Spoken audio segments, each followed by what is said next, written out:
अस्सलाम वालेकुम। आप देख रहे हैं टुडे विद अली। आज की इस वीडियो में मैं आपको ट्यूनिस में मौजूद ज़ेरे ज़मीन घरों की हकीकत के बारे में बताने जा रहा हूँ।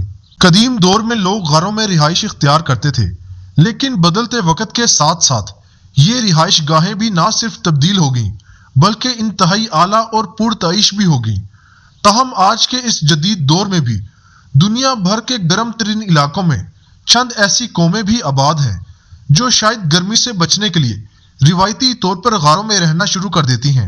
लेकिन दुनिया में एक ऐसा गर्म तरीन इलाका भी है जहाँ के रिहायशी पहाड़ों में घर नहीं बनाते, बल्कि उनका तरीकाकार दूसरों से बिल्कुल जुदा और मुनफरिद है।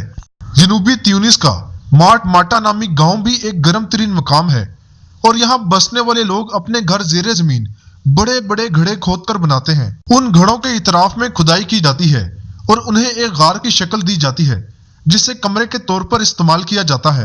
गड्ढे के दरमियानी या खुले हिस्से को एक सहन के तौर पर इस्तेमाल किया जाता है।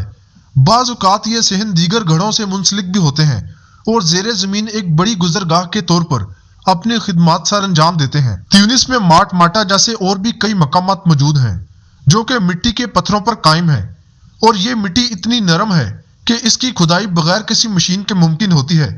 ये खुदाई हाथ से ही औजारों की मदद से कर ली जाती है, लेकिन सदियों से कायम ये घर काफी मजबूत होते हैं और जमीन की खुदाई करके इस तरीके से हजारों साल से घर बनाए जा रहे हैं। मार्ट माटा उस तंग कॉरिडोर के करीब वाक़ है जो कि लीबिया और ट्यूनिस का वाहिद दरमियानी रास्ता है।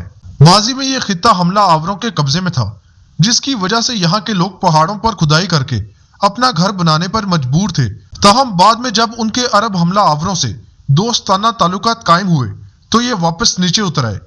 पहाड़ों से उतरने के बाद कुछ लोग पहले से कायम गांव की जानिब हिजरत कर गए, जबकि बाज ने यहीं घर बनाना शुरू कर दिए। आज ये अनोखे घर सयाहों की तवज्जो का मरकज भी बन चुके हैं।